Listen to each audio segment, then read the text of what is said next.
Welcome back to Do We Can Build It. Today we're repairing and upgrading this dilapidated driveway.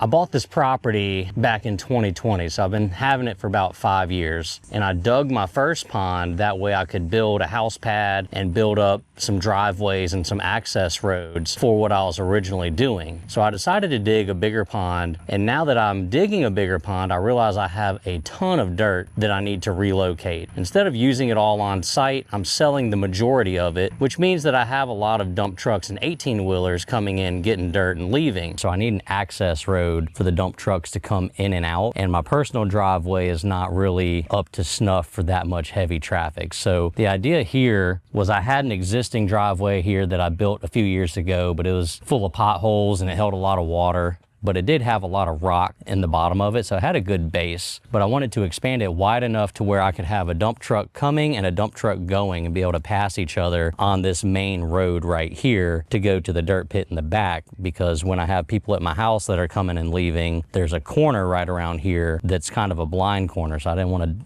dump trucks coming in and out while I also have like just normal car traffic coming in and out. So it's safer to have them on this straight shot where the visibility is better and separated from the driveway that leads to my house. So I was able to remove the grass on the sides, bring in some clay to get a nice flat and rounded surface to where water would drain off of it. And then I brought in more material, which is concrete washout from concrete plants and just regular round river rock or gravel. And I'll mix those together, usually 2 loads of washout to 1 load of gravel, and it just spreads that material. It's a lot more economical than just getting a bunch of gravel. And also if you just get a bunch of loose gravel and you make it thick, it just tends to like wash out anywhere that you drive on it. So I don't know if you've ever experienced driving in thick gravel. It's not very productive, we should say.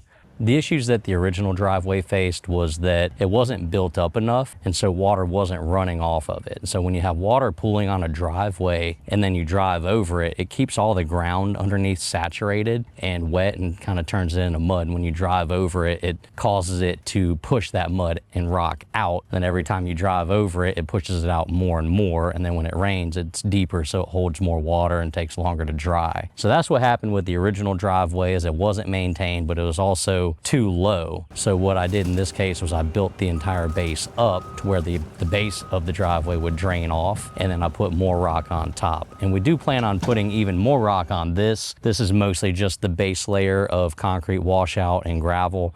I'm going to top it with probably another 2 or 3 inches of crushed concrete and then limestone later on once all that's packed in. One of the challenges that I faced with this is I wanted it to be wide enough for 2 dump trucks to pass. And so the original road was only about 10 foot wide, which is, enough for 1 vehicle. But when you have 2 large trucks, they got mirrors hanging off of the side, and I have a fence line over here, so you don't want to get too close to the fence line.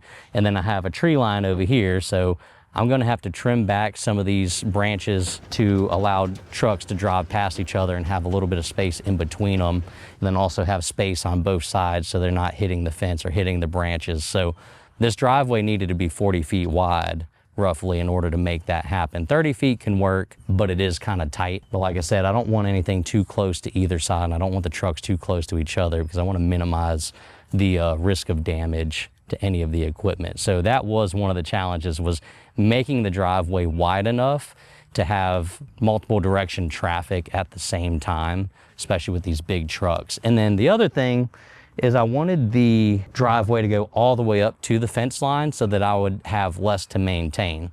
I could have left a strip of grass there because the trucks are not going to be driving all the way up against it, but then I would have to maintain that strip of grass. And I think it looks much more clean and uniform having it all the way up to there. So it did take a little bit of finesse to remove the grass and topsoil all the way to the fence line without damaging the fence, and then backfilling that with rock and washout.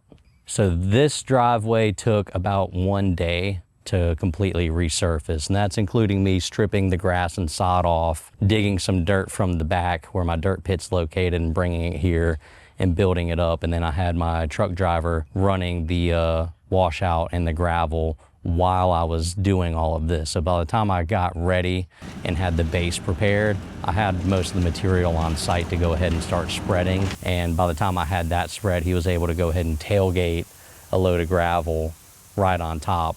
And then I was able to spread that out. Well, all of this took less than a day. It's probably about 6 hours altogether. To be wide enough for 2 dump trucks, you know, to pass each other going back and forth. Exactly, yeah. I'd rather keep this route. Now that this driveway is complete and it's widened, I've actually already had dump trucks running on it, and I'm maintaining it by running the grader blade over it every once in a while to fix any ruts that are happening. This is a new style of video that we're trying out. If you like it, leave us a comment, give us a thumbs up, and if you hate it, let us know so we can do something different in the future. And as always, we'll see you on the next one.